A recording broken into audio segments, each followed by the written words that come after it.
열왕기상 8장 1절에서부터 11절입니다. 8장 1절에서부터 11절. 한 절씩 교독하면서 봅시다. 이에 솔로몬이 여호와의 언약궤를 다윗성 곧 시온에서 메어 올리고자 하여 이스라엘 장로와 모든 지파의 우두머리 곧 이스라엘 자손의 족장들을 예루살렘에 있는 자기에게로 소집하니 이스라엘 모든 사람이 다 에다님을 곧 일곱째 달 절기에 솔로몬 왕에게 모이고 이스라엘 장로들이 다 이름에 제사장들이 궤를 매니라.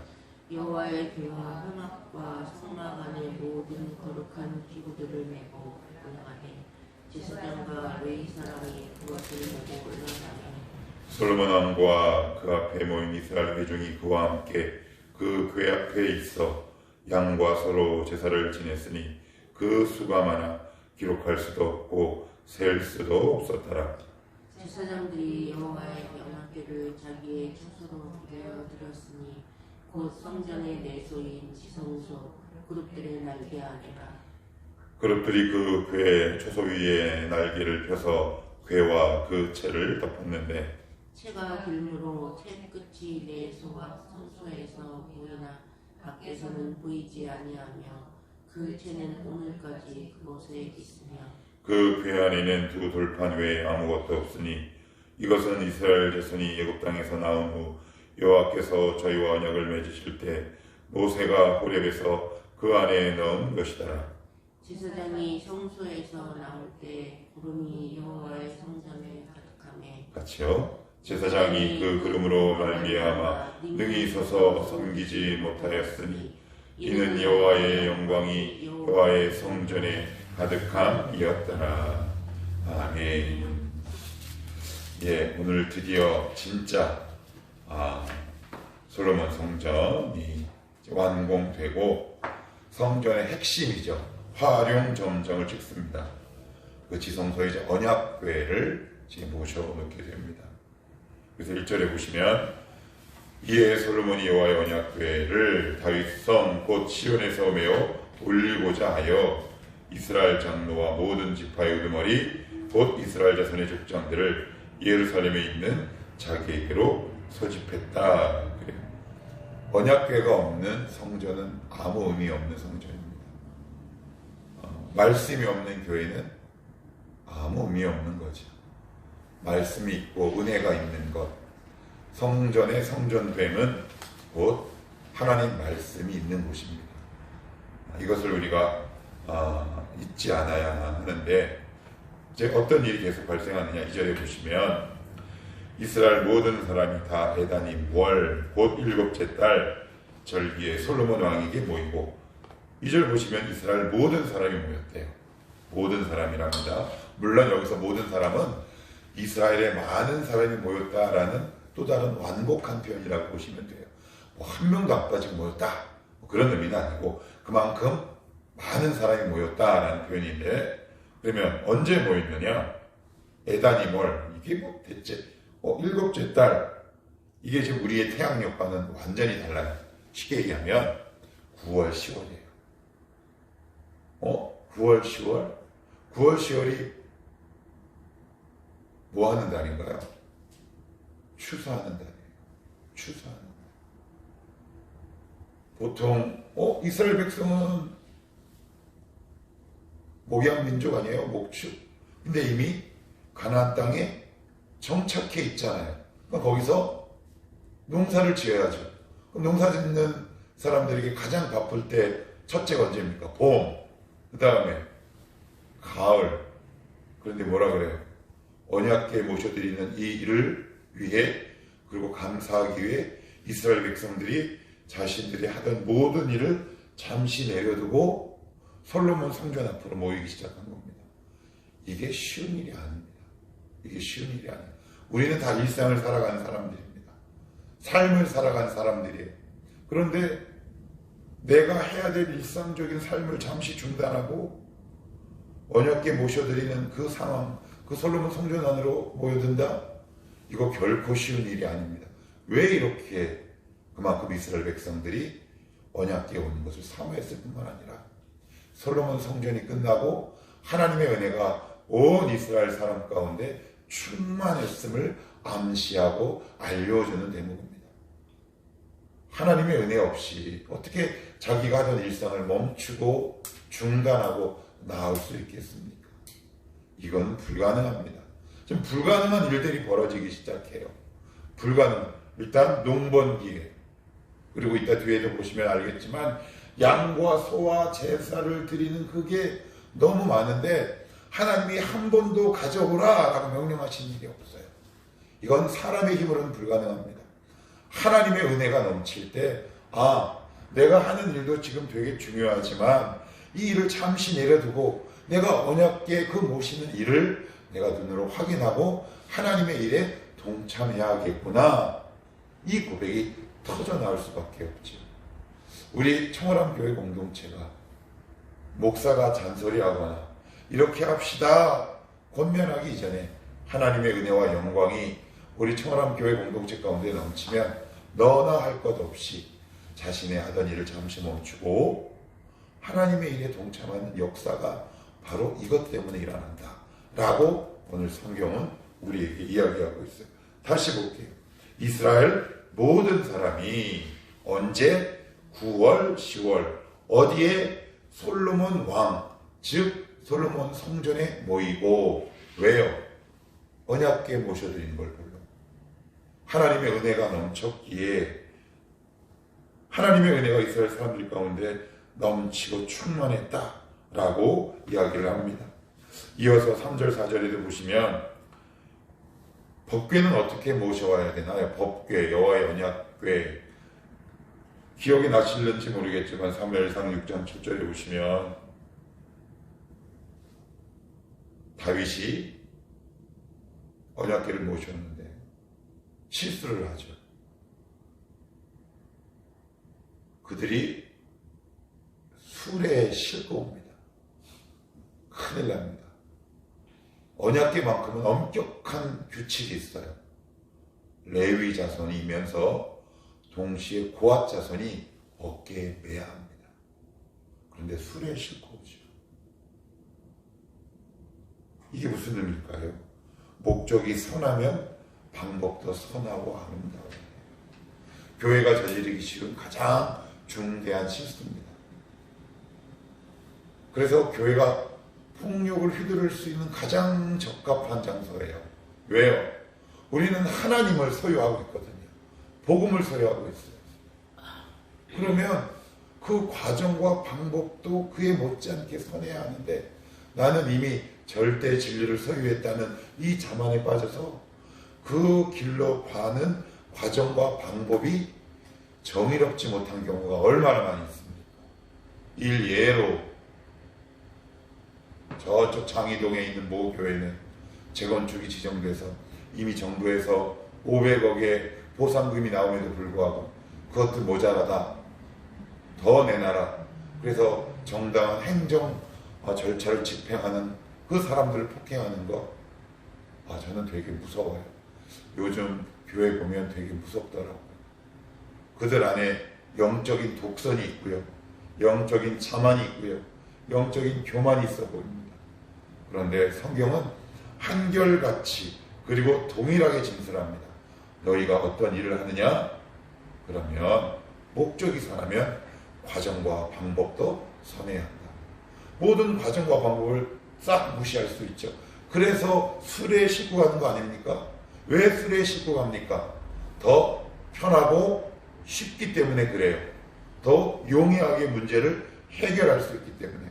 그렇지만 교회라는 곳은, 하나님의 일을 하는 것은 목적이 선하면 그 길로 가는 과정과 방법도 거룩하고 선해야 한다.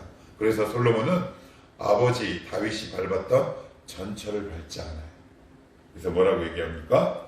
3절 4절 여호와의 궤와 회막과 성막 안의 모든 거룩한 기구들을 메고 라고, 어깨에 메고, 제사장과 레위 사람이 그것들을 메고 그래요. 메고. 술에 싣는 게 편해요? 어깨에 메는 게 편해요? 술에 싣는 것이 훨씬 편하고 효율이 높습니다. 근데 제가 계속 말씀드려요. 교회가 비효율적일 필요는 없어요. 그렇지만 교회 공동체는 효율 공동체가 아니라 말씀 공동체예요. 그래서 효율과 말씀이 상충할 때 교회는 단호하게 말씀을 선택해야 될 용기와 믿음이 필요합니다. 교회는 효율 공동체 이전에 말씀 공동체다. 그래서 이 말씀을 극단적으로 오해하시면 안 돼요. 아, 그러면 교회는 효율을 추구하지 않나? 그건 아니에요.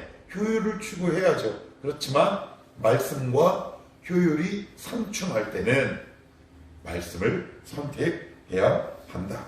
그리고 나서 우리 5절을 같이 한번 읽어볼까요? 5절 시작. 솔로몬 왕과 그 앞에 모인 이스라엘 회중이 그와 함께 그 궤 앞에 있어 양과 소로 제사를 지냈으니 그 수가 많아 기록할 수도 없고 셀 수도 없었더라. 여기 보시면 솔로몬 왕과 그 앞에 모인 이스라엘 회중이 그래요.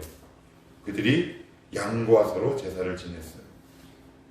한번 우리 이 안으로 조금 더 자세히 들어가 봅시다. 지금 농번기예요.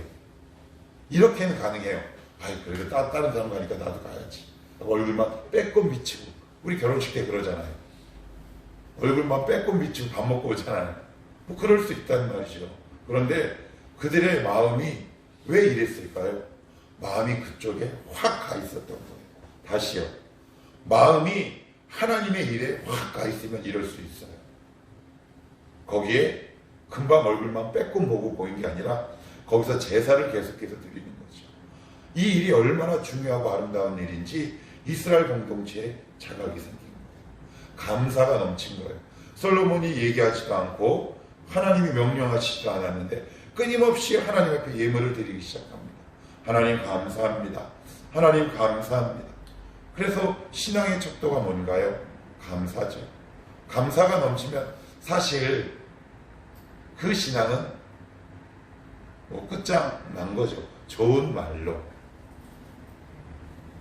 빨리 가야 하지 않겠습니까?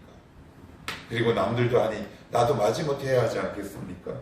그렇지만 농번기에도 불구하고 그들은 하나님이 솔로몬 왕이 요구하거나 명령하지 않았는데 그들은 자원하는 마음을 담아 감사하는 마음을 담아서 계속해서, 그래서 5절 끝에는 이렇게 되어 있어요. 기록할 수도 셀 수도 없었다. 그러니까 정말 잔치가 벌어진 거죠.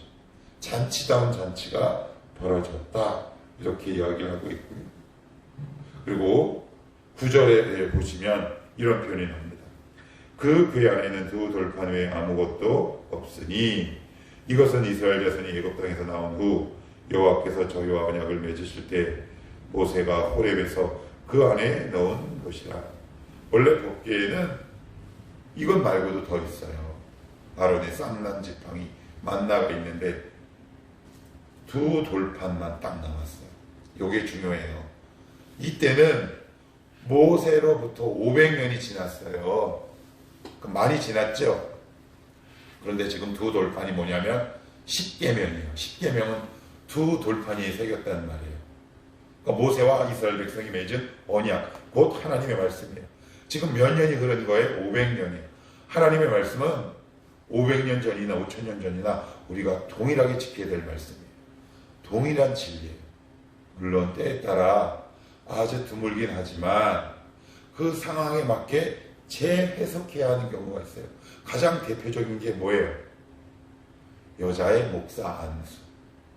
이런 것들이죠. 이런 것들은 그 상황과 지금에 견주어 말씀을 잘 해석해서 상황에 맞게 적용해야 하지만 거의 대부분 하나님 말씀은 그때나 지금이나 우리에게는 절대적 진리예요. 시간이 흐른다고 해서 하나님의 말씀의 절대성이 상대적으로 바뀐다? 여러분, 교회가 언제 쇠퇴하냐면 하나님의 말씀의 절대성이 쇠퇴할 때예요. 마틴 로이드 존스 목사가 영국에 대부흥을 올 때 20, 30대 젊은 사람들을 앉히고 이런 설교를 해요. 하나님의 말씀은 여러분들에게 부모에게 절대적입니까? 그렇다면 여러분들에게도 절대적이어야 합니다. 여러분에게 절대적이어야 합니까? 그렇다면 여러분들의 자녀에게도 절대적이어야 합니다. 여러분들의 또 다른 자녀에게 절대적이어야 합니까? 그렇다면 후손에게도 절대적이어야 합니다. 오직 절대적인 것은 하나님의 말씀이요 그에 반해 상대적인 존재는 우리입니다. 그러니 상대적인 존재는 절대적인 하나님 앞에 무릎 꿇을 수 있어야 합니다. 그 딱딱한 설교를 통해 웨스터민스터 사원에 모였던 20, 30대가 회개가 일어나기 시작합니다. 그래서 마틴 루이스 전사는 계속해서 이런 설교를 기억합니다. 지금 시대에 회개가 일어나지 않는 이유는 말씀이 상대적이 되었기 때문입니다. 말씀을 여러분들의 상대성 위에 두십시오. 그러면 하나님의 말씀은 여러분에게 아무런 일도 일어나지 않을 겁니다. 지켜도 좋고 안 지켜도 그만.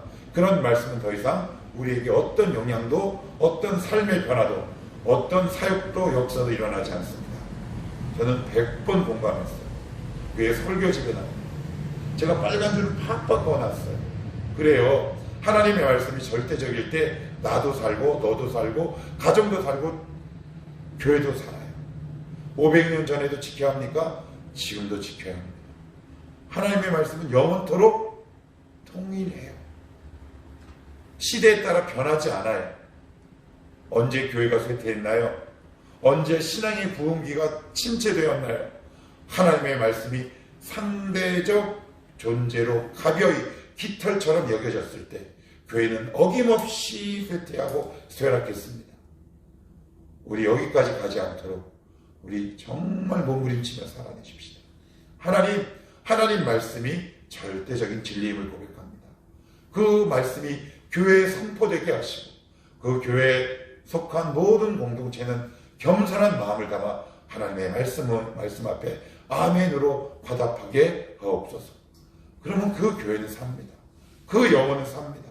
증인이 여기 있고 증인이 성경 안에 무수히 많습니다. 하나님의 말씀은 절대적인 겁니다. 꼭 기억하십시오. 마지막으로 11절 보시면 제사장이 그 구름으로 말미암아 능히 서서 섬기지 못하였으니 이는 여호와의 영광이 여호와의 성전에 가득함이라. 여호와의 영광이랍니다. 저와 여러분이 하나님의 영광입니다. 오해하지 마십시오. 하나님의 영광은 저와 여러분입니다. 성전에 여호와의 영광이 가득했다고 그랬죠. 고린도전서 3장에 보면 너희가 성전인 줄 알지 못하느냐. 그 영광 가운데서 하이라이트가 누굽니까? 예수 그리스도가 바로 우리 안에 계십니다. 그러면 우리 자신이 하나님의 영광이요 자랑이요 면류관. 데살로니가 교인에게 그렇게 얘기합니다. 너희가 예수님이 부활할 때 하나님의 자랑이요 영광이요 면류관 아니냐라고 말씀합니다. 하나님의 영광은 따로 있지 않습니다. 저와 여러분이 하나님의 영광입니다. 그래서 여러분들은 자부심을 가지셔야 합니다. 내가 바로 하나님의 자랑이구나. 내가 바로 하나님의 영광이구나. 어느 특정한 장소에 하나님의 영광이 있지 않습니다. 그거 되게 위험한 겁니다. 내가 바로 하나님의 영광입니다. 그래서 내가 가는 곳, 그것이 하나님의 영광이 드러나는 곳 아닙니까? 그러니까 우리가 그만큼 소중하고 놀랍고 거룩한 존재임을 늘 기억하셔야 합니다. 누가 하나님의 영광이라고요? 내가. 왜요? 그래서 우리를 뭐라고 불러요? 성도, 성스러운 물이란 뜻 아닙니까? 성스럽다는 말이 뭐예요? 왜 성스럽습니까? 하나님이 계시기에 성스럽지요. 하나님의 영광은 따로 있지 않습니다. 저와 여러분이 하나님의 영광이다. 오늘도 이 영광스러운 성전 우리 안에 계시는 이 하나님과 여러분들이 동행하심으로 여러분들이 가는 모든 삶의 자리 속에 하나님의 영광이 드러나고 선포되는 오늘 하루가 되시기를 축복합니다. 기도합시다.